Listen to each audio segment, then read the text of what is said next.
Bienvenidos a Cositas de Niños, el podcast donde todas las historias importan. Te doy bienvenida al primer episodio del especial del Pride de Cositas de Niños. En esta ocasión, el especial está enfocado en la comunidad transgénero que en las últimas semanas pues ha recibido ataques a partir de dos iniciativas, una en Jalisco y otra en Querétaro, que buscaban cambiar la vía para hacer el cambio tanto de género como de nombre en el acta de nacimiento, es decir, hacer el cambio de la vía judicial a la vía administrativa. Lamentablemente, todas estas personas que se oponen a la comunidad transgénero se han encargado de lanzar ataques sin fundamento, llenos de mentiras y llenos de ignorancia. Y qué mejor que contrarrestar estas campañas en contra de la comunidad trans con ciencia y con realidad. En este primer episodio platicaré con mi querido amigo Elías Gabriel, especialista en la materia, sobre lo que es la identidad de género. Un término que en muchas ocasiones es distorsionado, es mal interpretado y es mal entendido. Y qué mejor que un especialista nos hable sobre este tema. Pero antes de continuar con este episodio, quiero recordarte que te puedes suscribir aquí a nuestro canal de YouTube de Cositas de Niños, dándole clic aquí abajo a suscribirse y puedes activar las notificaciones para que no te pierdas de nada que subamos al canal de Cositas de Niños. O si lo prefieres, lo puedes hacer también en plataformas de audio. No olvides de igual manera seguirnos en todas nuestras redes sociales para que no te pierdas de nada de lo relacionado con Cositas de Niños. Pero sin más, te doy la bienvenida al primer episodio, el especial del Pride, el episodio número 13 de la 7ª temporada de Cositas de Niños. Hey, escucha, ven pa' acá. Somos cositas que nadie va a callar. Rompiendo tabúes nos vamos a desatar. Vulnerables pero listos para abrazar. Nos dijeron no hables, ¿qué más da? Aquí estamos juntos, no hay que ocultar. Cositas de niños, vamos a gritar. Compartimos todo, sin miedo de hablar. Te doy bienvenida a este primer episodio del especial del Pride. Un especial que en este espacio ya tiene vieja tradición y lo hacemos justamente para reflexionar y retomar estos temas relacionados con la comunidad LGBT, para generar una mayor conciencia y combatir el odio que existe aún en 2026. Y es que a pesar de que tenemos más fuentes de información, a pesar de que son temas que se tratan con mayor frecuencia y demás, pues el odio y el rechazo hacia la comunidad LGBT en cualquiera de sus niveles, pues continúa, ¿no? Y creo que es algo que no debe de ser así. Y quién mejor para hablar de este tema que un experto en la materia, un activo de este espacio, mi querido y amado hermano, amigo Elías. ¿Cómo estás, Elías? ¿Cómo estás, Víctor? Un placer estar aquí. Ya sabes que desde el programa 1, apoyando siempre a Cositas de Niños, y me encanta la idea de poder platicar contigo de estos temas que son tan importantes ahora en el mes de junio y en todo el resto del año y de nuestra existencia, y que creo que espacios como este merecen y valen la pena sentarnos a debatir, reflexionar, discutir, a disentir, a reencontrarnos con esta parte de uno mismo, y sobre todo que tiene que ver mucho, como yo lo pienso, en temas de la salud mental, de derechos humanos y sobre todo de la dignidad humana.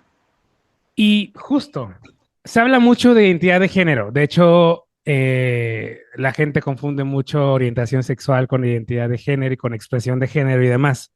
¿Mm? Si estuvieras frente a una persona que no tiene la más remota idea de lo que es, ¿cómo le explicarías qué es identidad de género?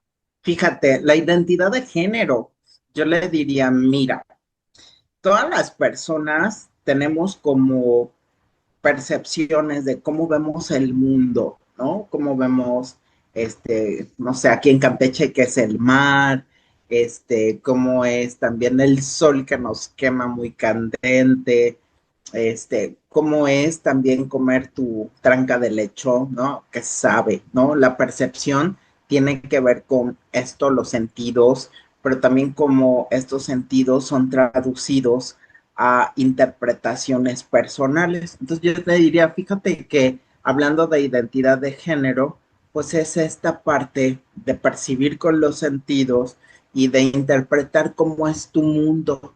Es una interpretación muy interna, es una construcción de quién eres tú de manera subjetiva, de manera personal, ¿no? Y eso tiene que ver con relación al género, es decir, tú puedes sentirte como diferente de la asignación del sexo al nacer, biológica del sexo al nacer, y entonces podemos ser diferentes a lo que dicen los cromosomas sexuales, la anatomía o las características físicas. Es una percepción interna y subjetiva, ¿no? Entonces, ¿qué quiero decir en palabras sencillas? Es una construcción de un sentido o de un significado de ser mujer o de ser hombre o de ser ambos, ¿no? O de ser también ninguno o quizá ninguno relacionado a otra identidad. Y entonces, pues mi identidad puede coincidir o no coincidir con las reglas sociales, con lo que dice la sociedad o las expectativas, ¿no? De género al nacer o de géneros tradicionales y culturales. Entonces, para mí será crucial que entendamos que es algo muy mío, muy interno, es algo que me fortalece o me sostiene como fundamental.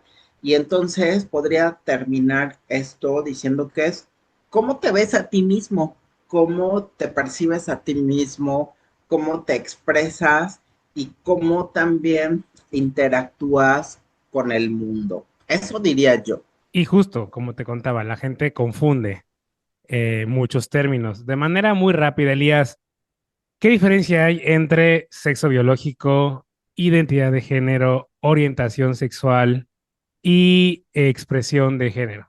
Por supuesto, ya decíamos que identidad de género es algo de percepción, cómo me veo a mí mismo, cómo construyo desde mi subjetividad quién soy. La expresión de género, y esto me encanta porque en mi tesis de doctoral de androginia, decíamos que, y reafirmamos lo que dicen los autores, que la expresión de género es una forma de presentarse al mundo. ¿Cómo te puedes presentar al mundo? La expresión de género puede ser a través de imagen, es decir, a través de cómo te visualiza una persona o un otro, y a través también de el lenguaje, la vestimenta, ¿no?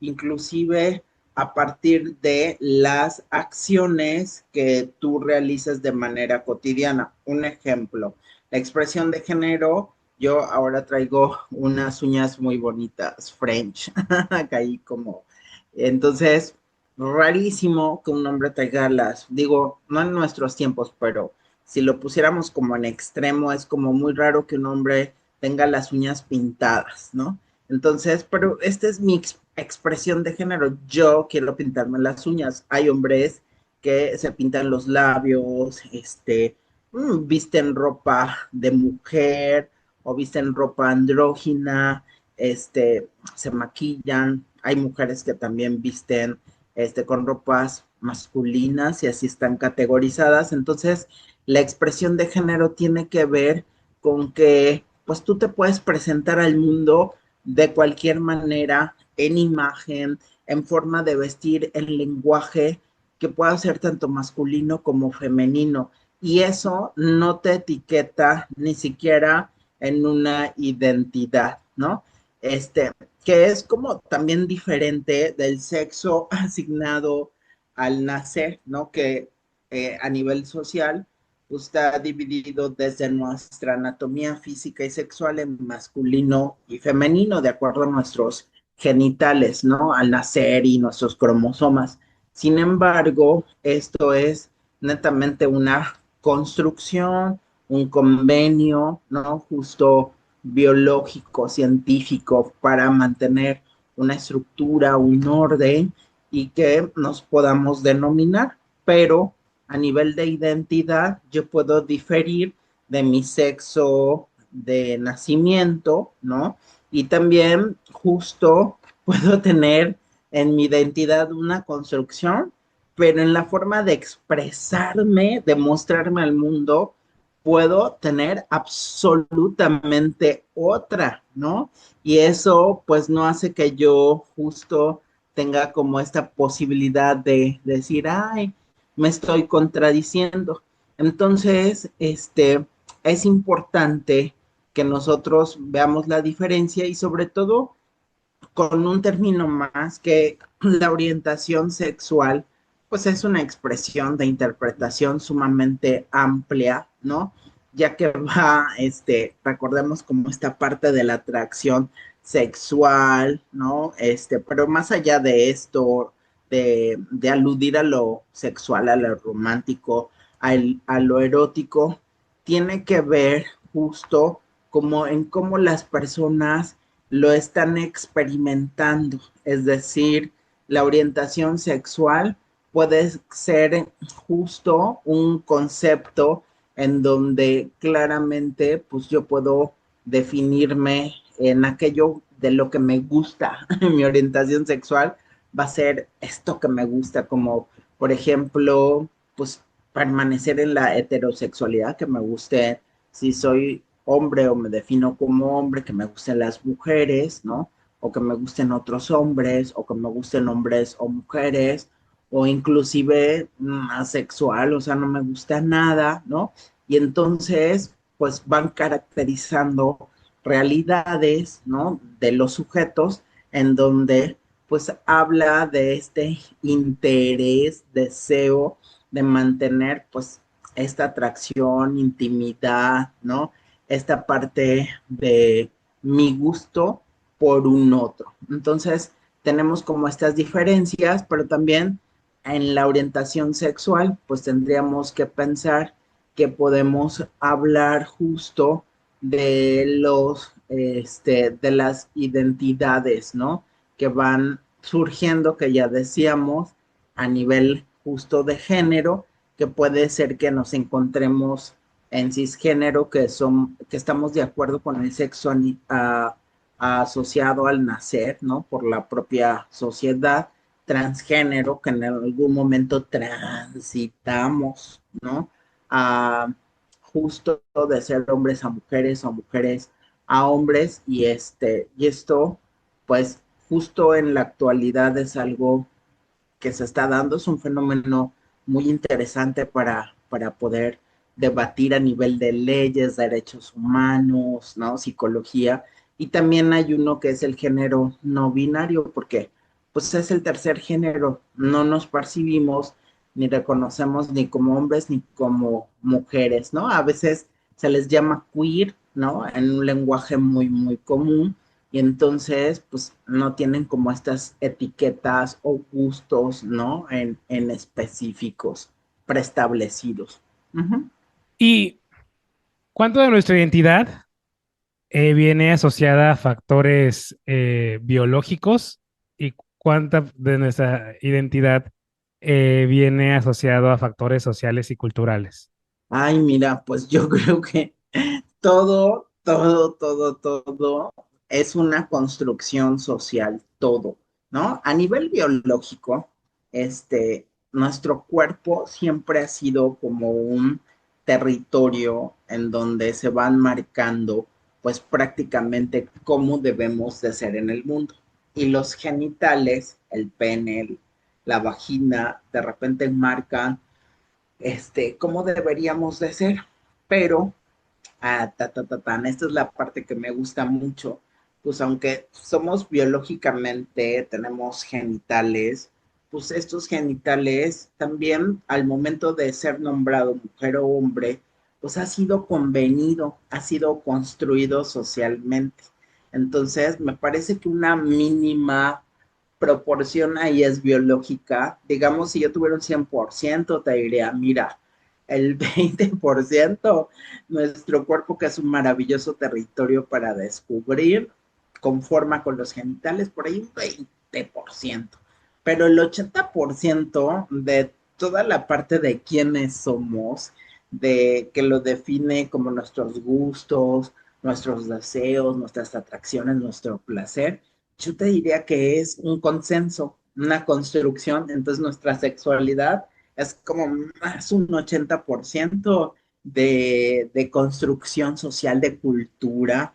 Estoy seguro que también de tradiciones, costumbres y yo diría que al final, y a lo mejor es una idea descabellada, Vic, yo no sé si en algún momento lo van a ver nuestros ojos, pero yo creo que van a desaparecer estas etiquetas de masculino y femenino. Yo creo que lo importante aquí es que descubramos que solo existimos nosotros, somos piezas únicas, originales, hechas por el universo, que no podemos encasillarnos en masculino y femenino, sino que tendríamos que encasillarnos, lo voy a decir así, encasillarnos en tema de dignidad, es decir, cada persona es diferente, cada persona es única, cada persona es auténtica, y entonces tendríamos que generar un montón de categorías, ¿no? La categoría de Víctor Antonio, en la categoría de Elías Gabriel, pero en esa categoría solo estamos nosotros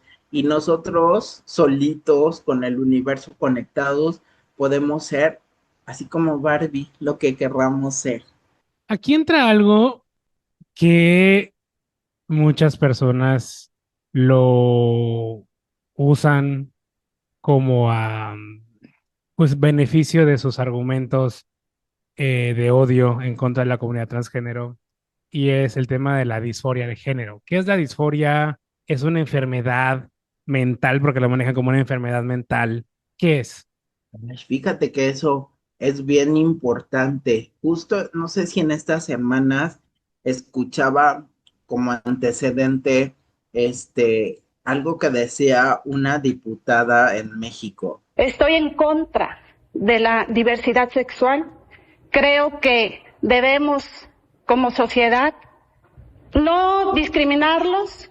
Ellos aceptaron un cambio de género, lo respetamos, pero si bien dice una palabra célebre por ahí, que su derecho termina donde comienza el mío. Y si ellos decidieron cambiar su género, que lo hagan en casa. Que de verdad que los políticos, digo, hay cosas que me parecen importantes, pero hay otras cosas que no pueden utilizar una tribuna política para decir que no están de acuerdo con el ejercicio de nuestra sexualidad e imponernos construcciones de años, pero años atrás, años luz. O sea, no puedes decir, quédense en su casa practicando su sexualidad y que de ahí en su casa no salga. Y yo digo, Dios mío, creo que hay como, eh, no sé, pienso que soy ciudadano, que pago mis impuestos y que puedo salir a ejercer mi sexualidad, digo, con sumo respeto, este, sin hacer daño a nadie, pero y tener estas expresiones en lo público y que me consignen a lo privado. Entonces creo que que eso es muy complejo. Y conectándolo con la parte de disforia de género, que si bien pues es, como tú lo dices, una afección, es un sufrimiento emocional, ¿no? Que pueden sentir las personas cuando su identidad de género, ¿no? Difiere al género que le asignaron, ¿no?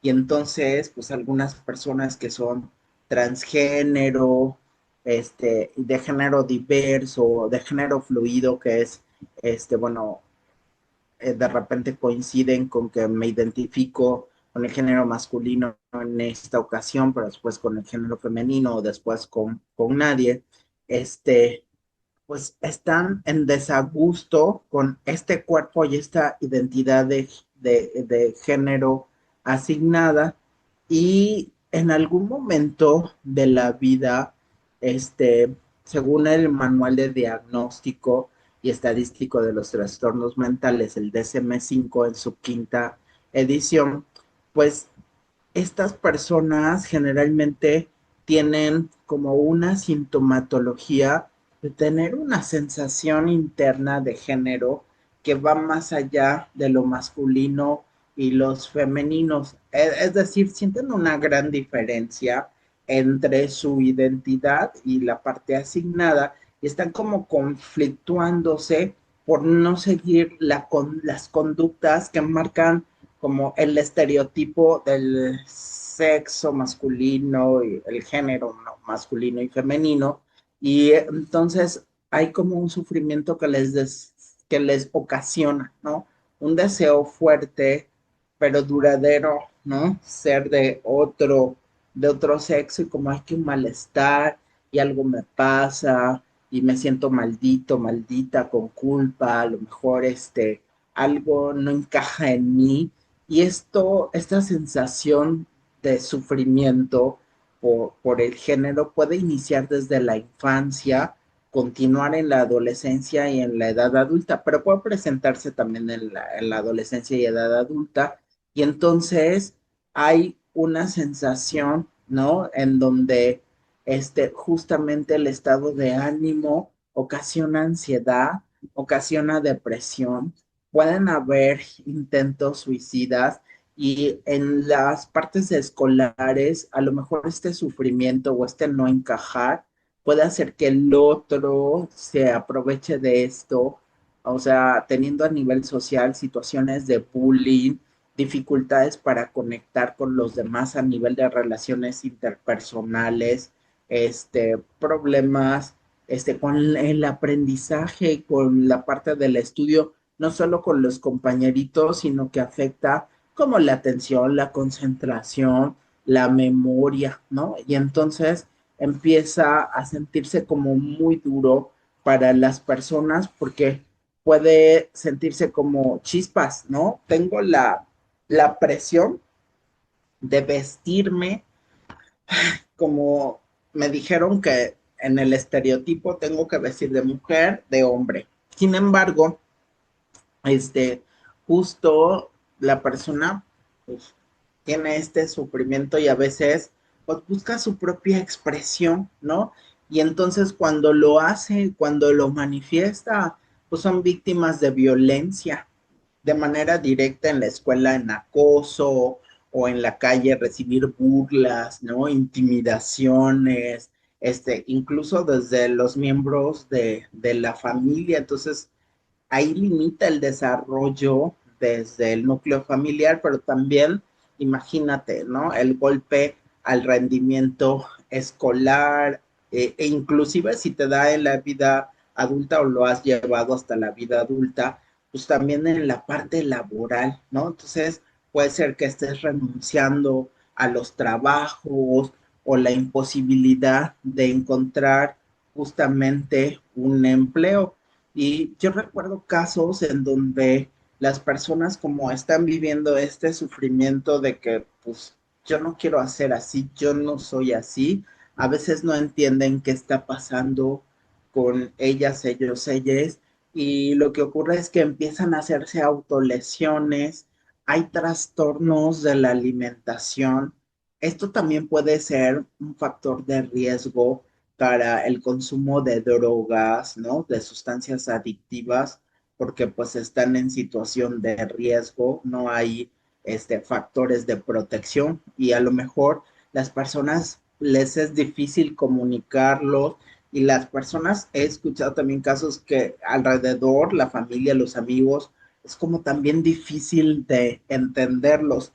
Yo llegaba a una junta de tutoría hace unas semanas en donde decían los maestros, es que yo no entiendo esta parte de por qué las personas no están de acuerdo con su género y lo sufren, y a veces llegan maquilladas, maquillados chicos, o llegan diciendo que los hablemos de otra forma porque están bajo tratamiento y no los dicen, ¿no? Pero dicen los maestros, a mí me gustaría comprender, tener esta claridad O sea, a mí me quede claro cómo puedo apoyar, ¿no? A estas personas que se sienten así y me da mucha curiosidad comprender lo que piensan, lo que sienten. Y yo decía, wow, ¿no? Qué difícil es como que de repente, pues a nivel cultural, a nivel social, no haya como tanta información, tanta sensibilización, reeducación en los espacios educativos, pero que sí haya el interés de los profesores, y hablo profesores de mi universidad, no sé cómo andan los demás, yo creo que también habrá esta empatía, pero de saber cómo poder ayudar en la salud mental de las personas con disforia de género, porque al final, Vic, pues pueden ser objeto de discriminación, de prejuicios, lo que puede derivar en una vivencia de máximo grado de estrés y de estar con miedo continuo, continuo, continuo, sobre todo porque pues son un grupo minoritario, digámoslo así, ¿no? A nivel del género. Entonces, pues imagínate los servicios de atención médica, de salud mental, de la educación, ¿no? Cómo están estereotipados y que necesitamos hacer políticas públicas, hacer también mucha sensibilización, capacitación, reeducar desde los planes educativos, desde lo básico, educación básica, hasta la educación universitaria. Uf, y creo que esto que bien mencionas, pues amplía como esta capacidad de nosotros de seguir por eso marchando, abriendo estos espacios para justamente pues dialogar, conversar sobre la disforia de género. Ujú. Y vamos a comenzar a explorar un tema que más adelante lo vamos a desarrollar más. Pero quisiera saber, Elías, ¿en qué momento una persona comienza a construir una identidad? Y muy relacionado con esto, que bueno, es un debate eterno, ¿no? La identidad de género, ¿se elige o se descubre? ¿Cómo sabe una persona quién es? Fíjate que esto es como tema también en la psicología de que a los 3 años se construye la personalidad, ¿no? Y se va a construir a partir de que hay una maduración del cerebro, ¿no? La anatomía del cerebro llega como a su máximo, digamos, desarrollo a los 3 años. Digo, no es que esté todo ya maduro, sino que pues, las funciones que te permiten estar, vivir, actuar, interrelacionarte. Entonces, me parece que aquí, en el caso de la identidad de género, pues se está construyendo desde el primer minuto, ¿no? De manera periférica, contextual, cuando la sociedad ya tiene como muy enmarcado el género masculino o el femenino, ¿no? Y te van construyendo que te visten de rosa y azul, pero ciertamente en el día uno, pues no hay conciencia de sí mismo, no hay como una opinión de sí mismo. Entonces vamos construyendo a partir de la periferia y cada individuo pues va internalizando, interiorizando lo que ve, lo que vive, lo que experimenta en sus relaciones del diario. Y entonces la cultura va a ser como este contexto que va a asociar la niña, el niño, ¿no? Con el género masculino, con el género femenino, y va a ir identificando elementos que dice, bueno, esto es condicionado a lo masculino, que es el sexo que se ha nacido, esto a lo femenino, y entonces la cultura da estereotipos, conductas, las formas de aprender ciertos roles, ¿no? Las niñas juegan con muñecas, los niños juegan con carritos, ¿no? Las niñas se visten, no sé, con falda, con una blusa, los niños con camisa y pantalón. Entonces, va siendo tanto esta repetición de conductas del género desde la parte cultural, que fíjate que esto cuando se aprende, se constituye la cultura a través de esta interiorización, a través de ellos. Entonces, la cultura a nivel de identidad desde el minuto uno está dando como estas pistas de cómo debemos de ser. Sin embargo, pues también hay elementos como las clases sociales, ¿no? A lo mejor las etnias, México que es un país muy rico en culturas, ¿no? En la parte geográfica va a tener su propia construcción, pero también de la situación económica, ¿no? No va a ser lo mismo la construcción de identidad de género, masculina o femenina, desde una clase alta hasta una clase en donde hay carencias económicas, y entonces, pues, todo esto se va acumulando de manera periférica y hasta los 3 años, cuando se construye la personalidad, que es donde yo también coincido, hay esta posibilidad de tener en poquito una construcción de nosotros mismos que va a permear justo hasta la adolescencia. En la adolescencia, pues si tú recuerdas, pues tampoco teníamos definido, pues quiénes somos, hacia dónde vamos, de dónde venimos, las preguntas filosóficas, sino que vamos experimentando en esta fase de adolescencia lo que queremos llegar a ser, y la cultura pues está ahí permeando. Entonces es ya justo en la adolescencia donde a finales empieza como a definir, bueno, qué es lo que me atrae, qué es lo que deseo, cómo es mi opinión sobre esto, y que creo que de alguna manera da pauta para vivir la juventud y la vida adulta. Entonces, si me preguntas, creo que desde los 3 años, donde hay ya la construcción de una personalidad, podemos tener un esbozo de nuestra primera parte de identificación de la cultura con la identidad de género, pero va a entrar en crisis en la adolescencia, y solo a la salida de la adolescencia, por ahí quizás hasta una etapa pre, preadolescencia como en la pubertad, pudiéramos tener como ya estas, bueno, inclusive desde las infancias, estas disonancias de quiénes somos, de no estar de acuerdo, ¿no? Con la parte de nuestra identidad de género. Es muy difícil. Si yo tuviera que dar una respuesta, diría que va a depender de cada caso, como lo hemos planteado al principio, pero coincido que es desde una edad muy temprana, y la identidad de género se construye desde el primer momento a través de la cultura que permea siempre en todas las etapas históricas de nuestra vida. Vamos, digo, ya, me diste el cue, definitivamente, y esto lo voy a ver más adelante, pero creo que ya es momento de verlo. Mucho se habla de las infancias trans. Últimamente ha habido un debate jurídico entre legislaturas locales y pues toda esta gente que se la vive promoviendo el odio y promoviendo, pues si me lo permiten, la ignorancia. Uno de los temas recientes ha sido reformas locales que han intentado hacer a los códigos civiles para que el trámite del cambio de nombre y de género en el acta de nacimiento se pueda hacer por vía administrativa y no por vía judicial, para que esto pues no exponga a tener que ir con un juez y bla, bla, y se pueda hacer más rápido por vía administrativa.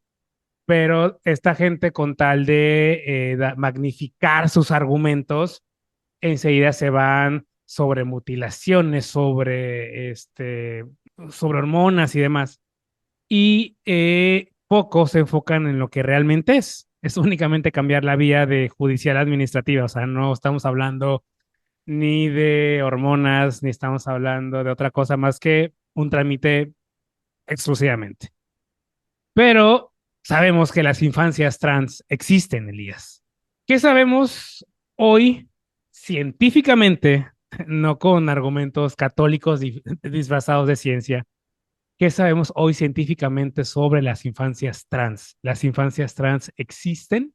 Justo me apego a lo que dice el DSM-5 sobre lo que hemos estado hablando de la disforia de género. En este apartado de las infancias trans, yo diría que sí existen porque hay evidencia en el DSM-5 de verlo como, eh, lo voy a poner así, como un problema clínico, ¿no? Esta parte de disforia de género. Y no tienen que ver por el otro lado, no en la identidad per se o de por sí, ¿no? ¿A qué me estoy refiriendo a esto? A que es real que haya ansiedad, que haya depresión, que haya trastornos de la alimentación, que haya crisis, ¿no? Provocadas por estos miedos, que haya sintomatología, ¿no? Y que justamente esta sintomatología debe de llevar un acompañamiento para que la niña, el niño, la o el adolescente, pues pueda tener un mejor estado de salud mental.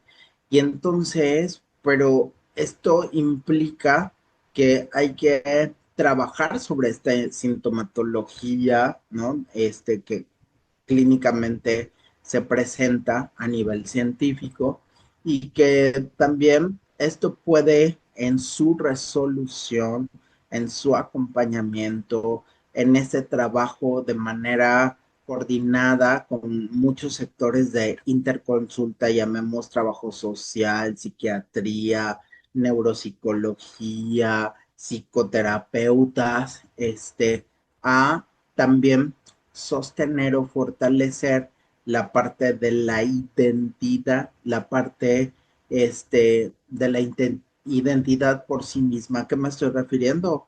Pues que tiene que haber una voz y visión, porque recordemos que pues esta situación de la disforia justo viene por la insatisfacción afectiva y cognitiva de un sujeto pues, con el género asignado. Entonces, va a haber y se va a presentar un malestar clínicamente significativo, ¿no?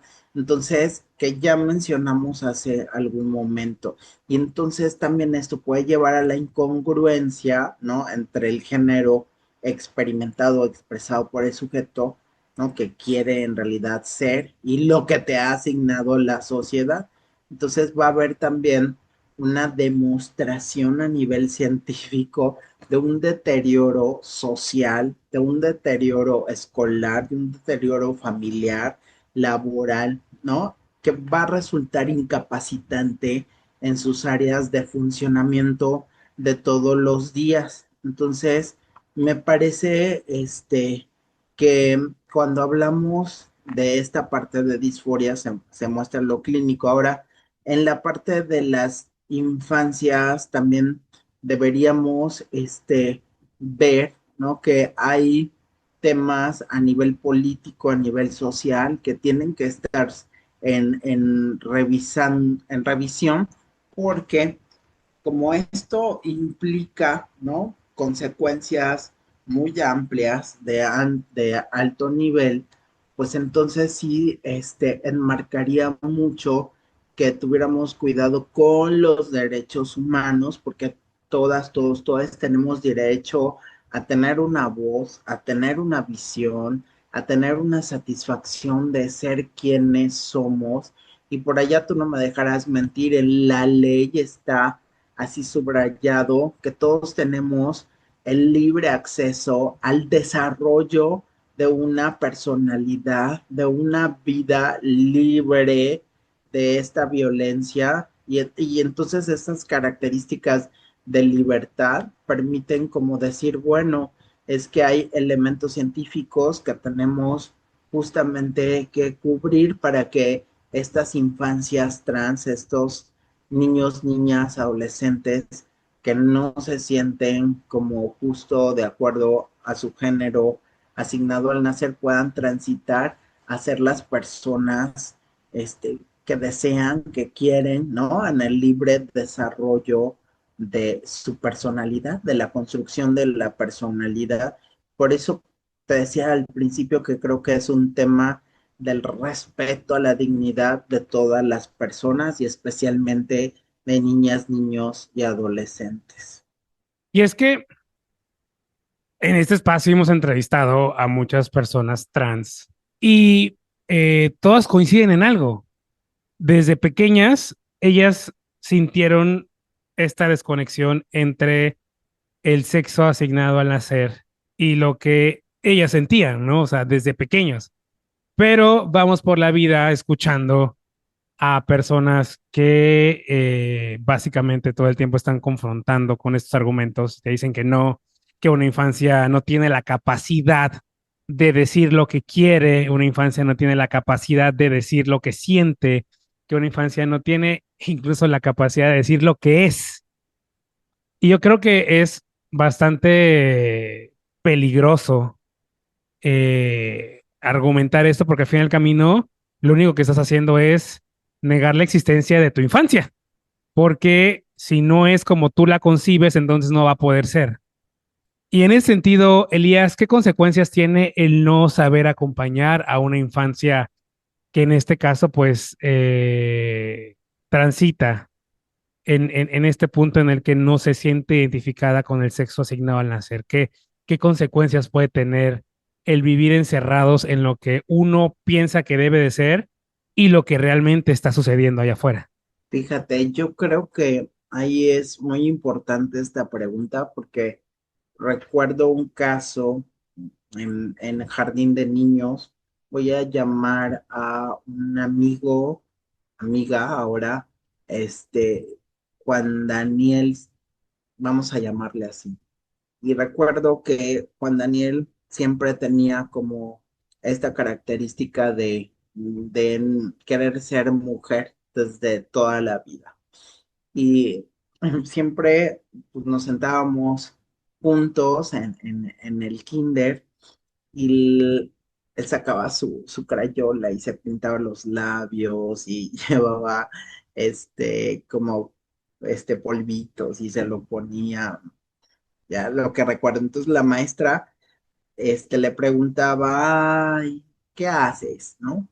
Y él le decía, ay, soy una niña, ¿no? Decía, estoy hablando de 5 años de edad y me estoy pintando como mi mamá. Y la maestra decía, ay, pues ahora vamos a ponerle faldita, moñitos, traer los tacones y vamos a decirle a toda la escuela, ¿no? Que es que tenemos una nueva alumna. Y yo, así como desde mi infancia decía, creo que lo está diciendo como burla, ¿no? Uno no es tonto, ya, como niño también pensamos. Y entonces, no sé, hacia mí me parecía que hacía sentir mal a mi amiguito Juan Daniel. De repente veía que iba triste, ¿no? Justamente a la escuela o faltaba. Ahora, a la luz de todo este tiempo, yo diría que el no estar preparado, educado, ¿no? Desde la parte de la sexualidad, deja huellas, en toda la vida. En la infancia es siempre un viaje, pero también siempre es al terreno al que llegamos en la vida adulta después de todas nuestras experiencias y vivencias. Entonces, yo creo que si no hay personas preparadas con la visión, justo va a dejar un daño, una huella así súper de estrés postraumático, a de que no se pudieron como resolver situaciones que eran tan de acompañamiento. Igual y en esa época, pues te estoy hablando de los 80s, pues a lo mejor no tenían estas herramientas, pero ahora creo que el hecho de ser docente, médico, trabajador social, comunicador, todas, todes, tenemos que tener el compromiso de ser sensibles a que van a existir diferentes formas de ser y que si no aprendemos a atender, a estar como en servicio, lo que vamos a hacer siempre es como no construir puentes hacia estas personas maravillosas y no vamos a saber cómo acompañarles. Entonces, yo creo que también dentro de las políticas públicas debería justo aparecer esta parte de que todas, todos, todes debemos tener como esta capacitación, esta sensibilización, esta reeducación en atender a las personas, sobre todo infancias trans, desde el primer momento. ¿Por qué seguir negando? ¿Por qué seguir negando que las infancias trans están ahí? ¿Qué, qué está sucediendo? Y no solamente hablo del papá, de la mamá, sino hablo como sociedad, porque al fin y al camino como sociedad, pues terminamos beneficiando o afectando a los demás. Yo creo que hay un miedo o hay un no entendimiento de qué es esto de las infancias trans. Y entonces la gente lo que no conoce tiene miedo y yo siento que también es esta frase que me retumbó en mi interior que te decía, que los maestros decían, quiero comprender, quiero entender qué pasa acá, cómo interpretar esto. Entonces, yo creo que vamos todavía a transitar más en la comprensión de lo que pasa con las infancias trans, pero como que las personas no están abiertas, tienen miedo, no se imaginan que pueden existir estas realidades y que ya las hay desde hace mucho tiempo, ¿no? Y que a veces cerramos los ojos como para, ay, no, esto no está pasando, pero en realidad, justo, pues sí, es un tema prioritario, ¿no? Que tendríamos que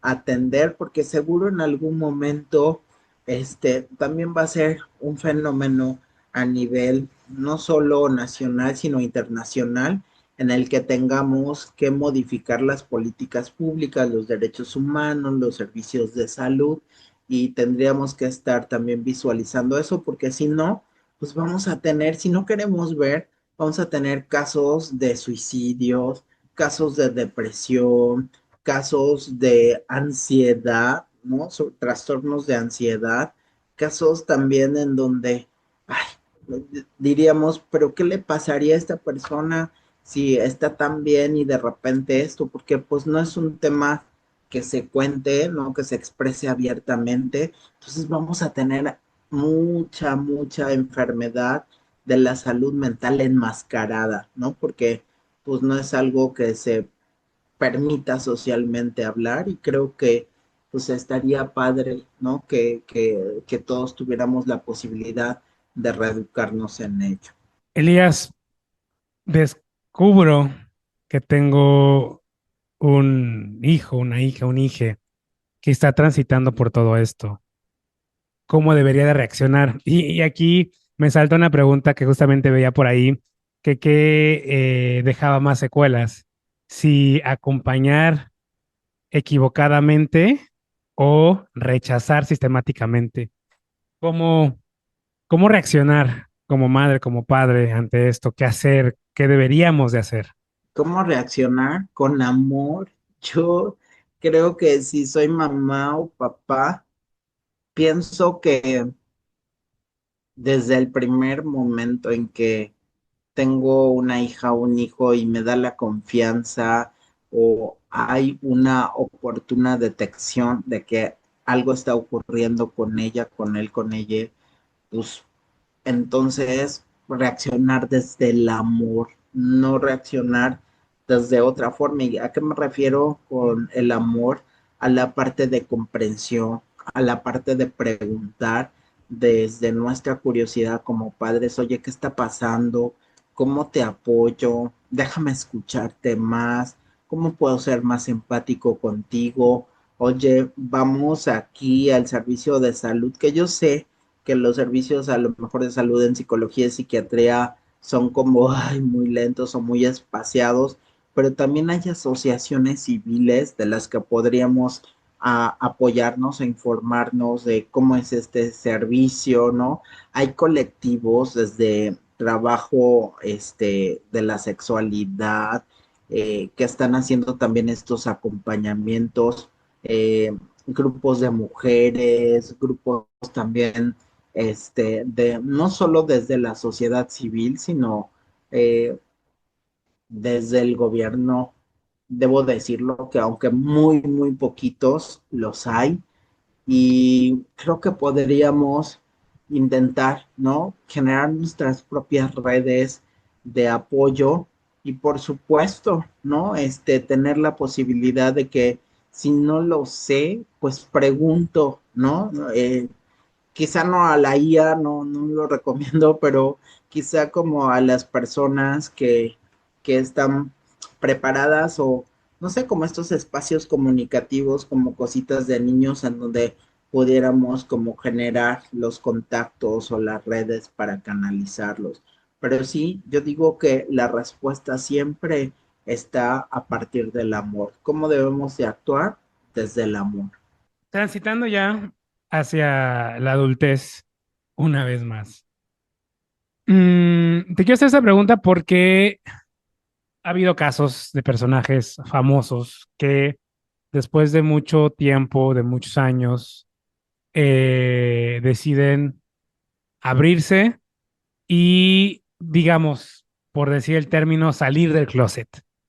Un caso muy famoso fue el de Felipe Gil, este autor que después de muchos años de ser Felipe Gil, decidió transitar a Felicia y después de un tiempo de ser por mucho tiempo Felicia, por cuestiones familiares, él decidió volver a regresar al closet y ser Felipe otra vez.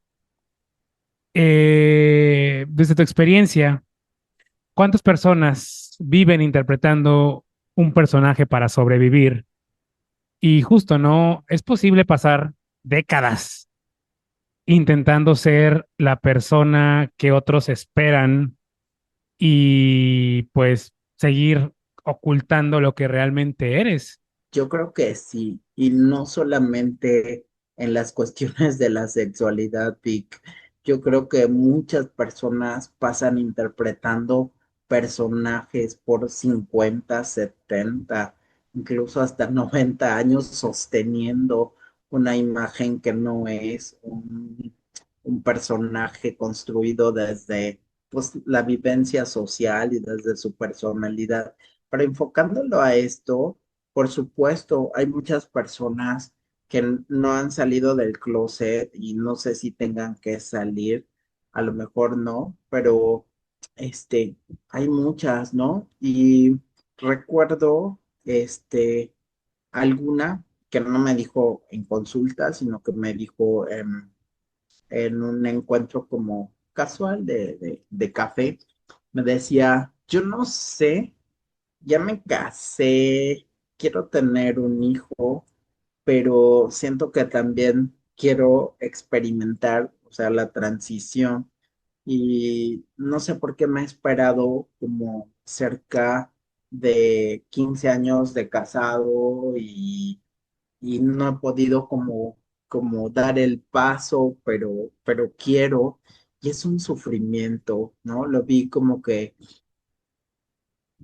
sí pudo desahogarse, pero es una vivencia de estar atrapado, como encarcelado en este cuerpo, en esta mente, y que apenas, pues como quiere decidir, pero no es tan fácil, porque el asumirlo lleva, pues, a hacerse responsable, ¿no? De las consecuencias.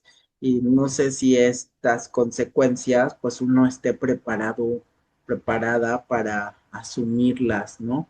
Y creo que yo coincido mucho que si nos indicaran esto desde temprana edad, nos explicaran, ¿no? Cómo es, pues a lo mejor nadie tendría ni que esconderse en un closet, ni que esperar toda una vida para transitar o para salir o para ser quien eres. O sea, ¿por qué perder muchos años valiosos de nuestra vida ocultándonos. O sea, sé que en otros países pudiera ser que el ocultarse pues implicara la diferencia entre la vida y la muerte. Y sé que también en México pudiera ser como significar el ser violentado o no. Pero también en esta reflexión, y no hablo desde el privilegio, sino en la reflexión de que necesitamos como no dejar pasar tanto tiempo. Eso, ¿no? Con eso me voy a limitar y que sería lindo, sería favorable para todas las personas, pues vivir desde quienes son. Eso. Estoy viendo este episodio, Elías. He vivido muchos años como con pues esta guerra interna, pues, entre el sexo que me asignaron, bueno, el rol que me asignaron al nacer y quién realmente soy. ¿Cómo dar ese paso, Elías? ¿Cómo, pues, tener la fortaleza de decir, me vale, voy a salir y voy a ser quien realmente soy? Porque sabemos que es muy difícil y en esta sociedad que se la pasa señalando, discriminando, violentando, pues todavía lo hace más complicado. Pero hay casos en los que dicen, no me importa, lo voy a hacer. ¿Cómo atreverme a salir y ser realmente, pues, quien he sido todo este tiempo? Informarnos, creo que sería el primer paso. Informarnos sobre esta parte de lo que estoy viviendo, este sufrimiento, esta insatisfacción conmigo mismo, misma, y a partir de ahí también buscar un acompañamiento. Lo veo justo aquí en Campeche en estos días. Vamos a estar generando un taller de construcción de un personaje drag y te digo que en la realidad ubicábamos al menos 10 personas, ¿no? Hasta ahora llevamos 2 personas inscritas y hay 20 que me han escrito para saber sobre qué se trata. Y como el trabajo final es presentarlo en un escenario muy pequeñito, porque es parte del taller, de repente cuando llegamos a esta parte, chispas, y hay que mostrar quiénes somos, y va a haber público, y va a haber, ¿no? Entonces, fíjate, desde ver esta parte del arte drag, que es arte, yo digo, y se están preocupando por la presentación de arte, ¿no? Imagínate cómo es esta preocupación tan grande o en excesivo si fuera presentar tu ser, tu personalidad, ¿no? Entonces, creo que de alguna manera, aparte de informarse, es como llevar este acompañamiento. Y yo no sé, creo que a lo mejor y me estoy equivocando, pero necesitamos hacer más investigaciones sobre infancias trans, sobre la parte de disforia de género, sobre la parte también, de aquellas personas que no están a gusto con el sexo asignado, que no quieren tener mm, ninguna categorización de género. Habría que ver, estoy seguro que habrá más personas que estén como en contra y que habría que buscar una nueva forma, no sé si de categorizarnos, pero sí de mostrarnos al mundo. Entonces, creo que es informarnos, acompañarnos, generar estas redes de apoyo y bueno, fíjate, cuando ahorita que decías esto, ¿qué pasaría, Da, si yo me siento? Yo decía, no, si Víctor me dijera en este momento que está ahí, yo le diría, pues cuentas conmigo, te hablaría desde el amor, ¿no? Porque te conozco desde hace muchos años y digo, creo que es lo mismo trasladarlo a estas personas que amamos, que son significativas, que a lo mejor son nuestras amigas, amigos, familias, sea, ponernos en esta postura desde el amor y decirle, oye, cuentas conmigo, cómo te acompaño, qué quieres que haga, vamos haciendo, construyendo juntos, porque Creo que también la respuesta es que si todo esto es una construcción social, porque la llave o la solución es también construir algo socialmente que permee en todas las capas, que permee en todos los tiempos, en las culturas, y entonces replantearnos las formas del ser humano, en el mundo, ¿no? En el universo. Entonces, yo creo que es eso. ¿Qué nos deja la experiencia trans sobre libertad, sobre miedo, sobre identidad? Yo creo que ese paso, ese atrevimiento, ese romper esquemas, ese salir de las convenciones, ese vivir la libertad al extremo, inclusive hay personas que han donado su vida en algún momento por la causa, ¿no? De ser libres. Entonces, yo diría que es una enseñanza tan valiosa de ser uno, una mismo, y creo que, pues eso, ¿no? Que más puede el amor por nosotros mismos, en ser diferentes, en mostrar nuestro estilo, nuestra forma de ser al mundo, que por supuesto creo que es digno de compartirse. Voy a abordarlo otra vez, ya lo has mencionado, pero quiero como reiterarlo. El Ujú. miedo a las personas trans o al tema de las personas trans es en realidad miedo a cuestionar nuestras propias certezas sobre quiénes somos o miedo a qué. Porque hay mucha gente que, y le hablas de identidad de género, de personas trans, y es como que, ya sabes, como un tema intocable, un tema que no se puede abordar. ¿En qué se basa ese Sí, miedo, Elías? sí, sí. También desde mi formación organizacional, te diría que yo lo mencionaría como una resistencia al cambio. Todo, inclusive nuestra sociedad como grupo, como organización, como sociedad mexicana, como sociedad perteneciente a un mundo, a un sistema, tiene que cambiar. Y creo que se resiste porque ha funcionado el modelo de alguna, de alguna manera, ¿no? Así como que Foucault lo decía en el panóptico, este ojo que todo lo ve y da vueltas y es castigador. Entonces, bajo la mirada de esto, creo que ha funcionado como el que tú te sientas sometido, el que tú te sientas, que alguien te estructura, te da una regla y de esto no puedes salirte. Pero en realidad hemos descubierto en todo el devenir de nuestra humanidad que no, que inclusive los convencionalismos sociales pues cambian, se modifican de manera histórica. Inclusive el manual del DSM-5 ha cambiado tantas veces y ha sacado a la homosexualidad, justo de su escrito del manual. Entonces, yo creo que también es esto, ¿no? La gente, este miedo es como, puesto como una resistencia al cambio de no quiero cambiar, este modelo me ha funcionado y aprender otro es es como no, ¿no? Justo alguna vez tenía yo una secretaria, ya casi cerca de los 40 años de servicio, y que yo le decía, mira, traje un nuevo formato para solicitar, la visita a otras instituciones o empresas. No, pero yo tengo uno de hace 40 años que es el que hacemos acá, decimos acá, mandamos acá y gestionamos acá. No, se va a hacer este. Y le entregué el formato y firmé para que se actualizara.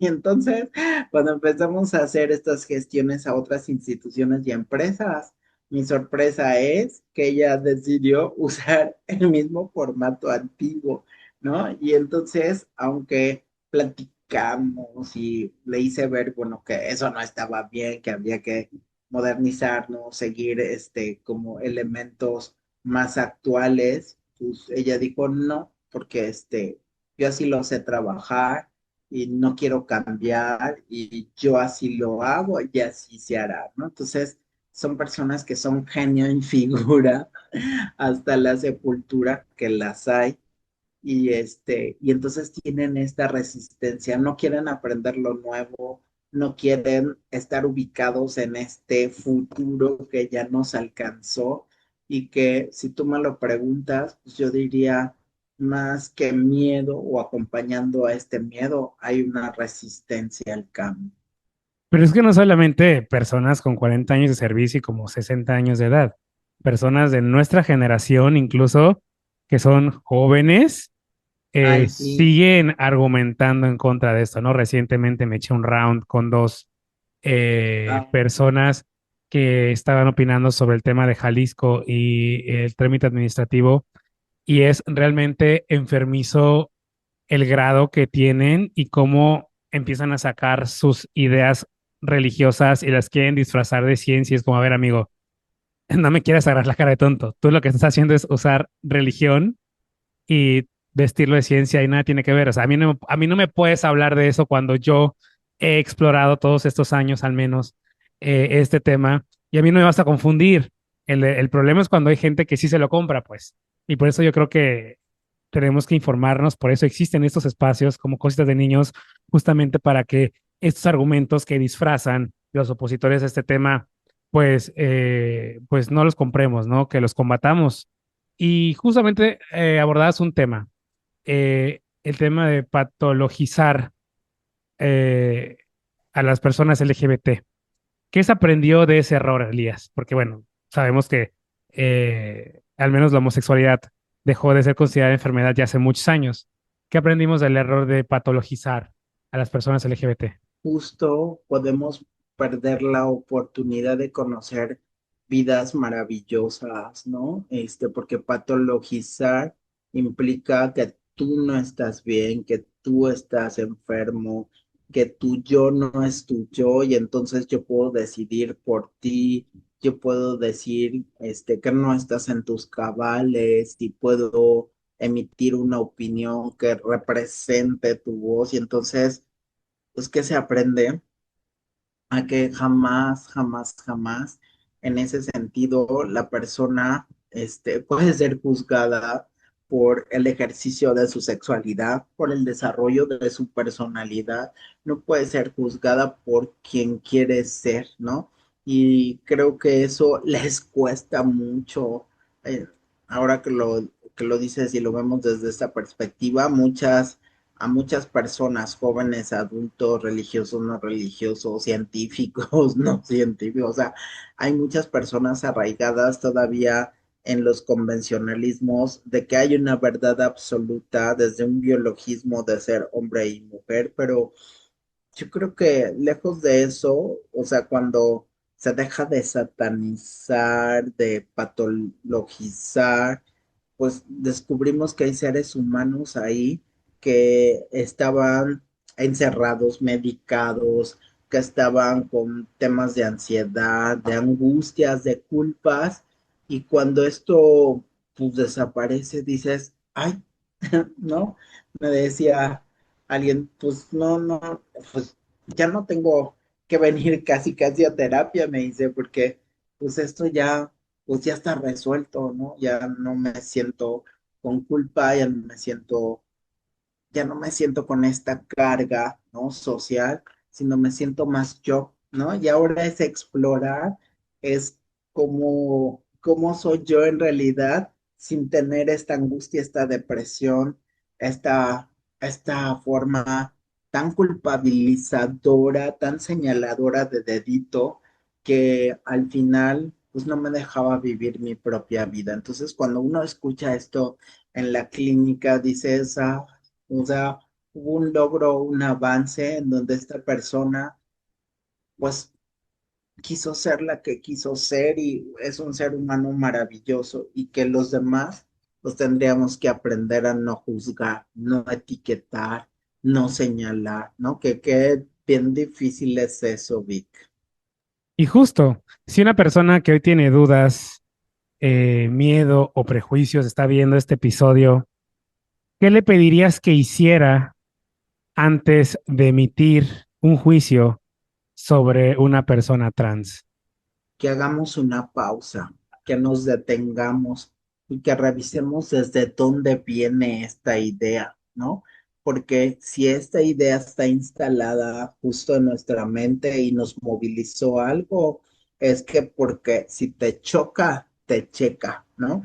Algo tú tienes que trabajar en ti, pero tienes que descubrir qué es esto y no se lo dejes a ChatGPT y te pongas ahí con Gemini, sino ve con personas, por favor, de psicología, psiquiatría, psicoterapeutas para hacer una revisión.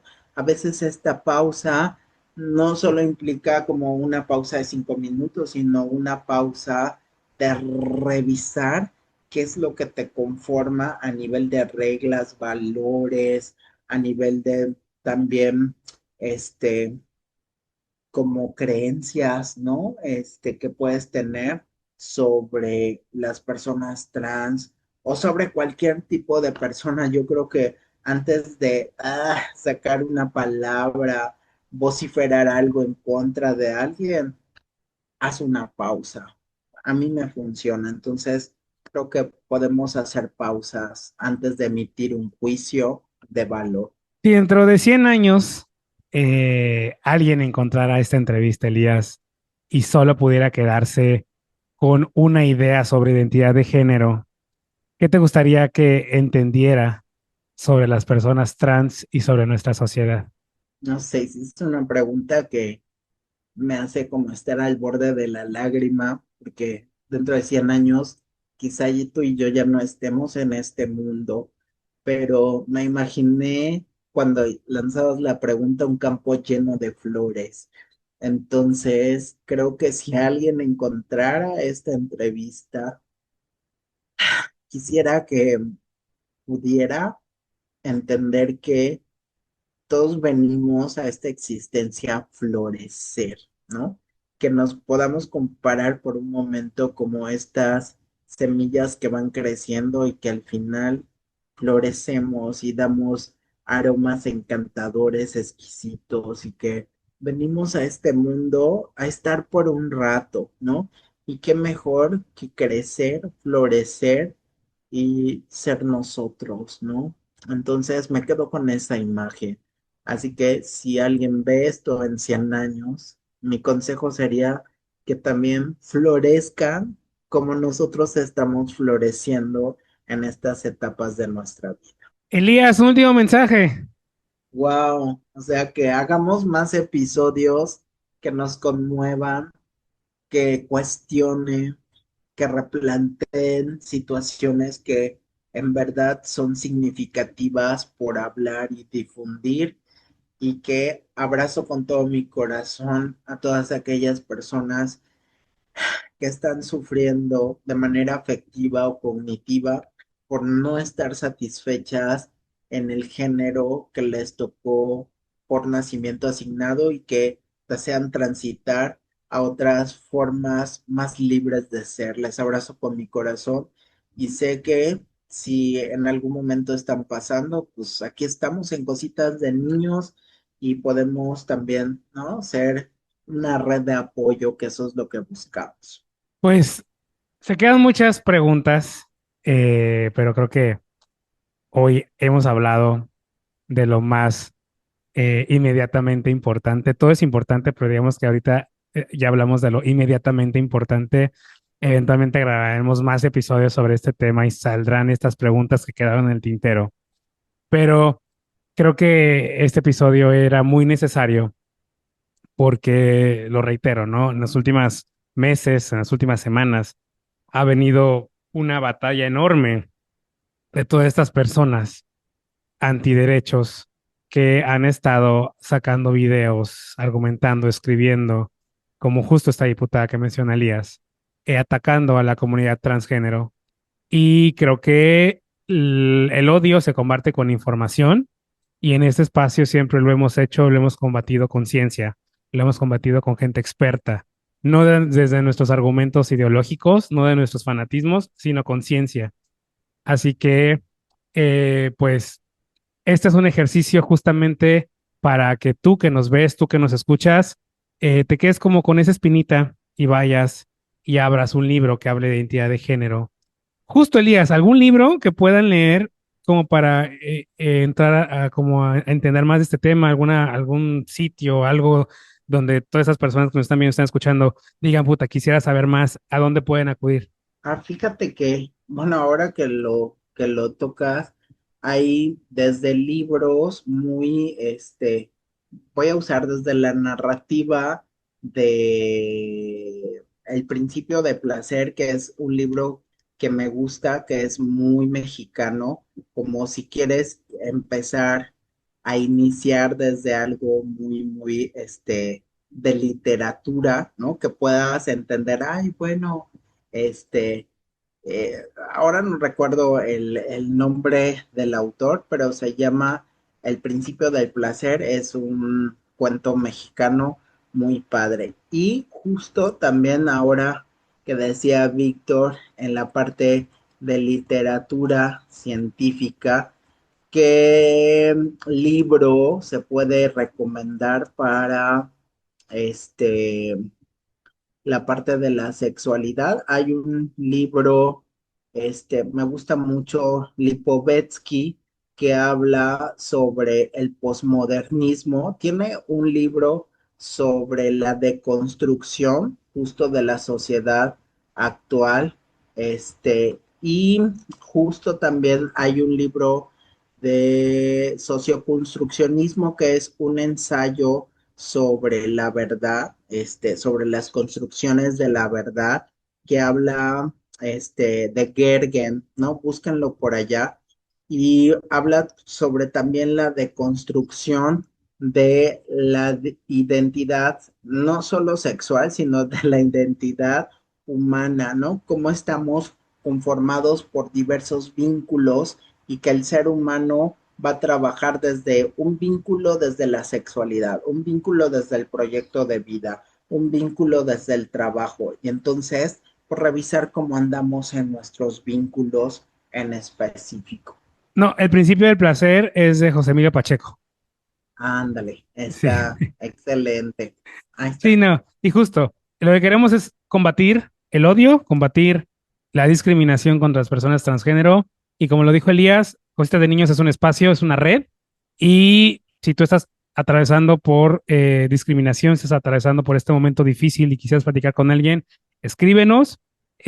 Tenemos muchos especialistas, muchos activistas especializados en el tema trans y en general en el tema LGBT. eh, que te pueden ayudar. Escríbenos, mándanos un mensaje, con todo gusto podemos platicar. Sabes que Cositas de Niños existe para convertirse en una plataforma de denuncia, en una plataforma de visibilización, y aquí estamos para ti.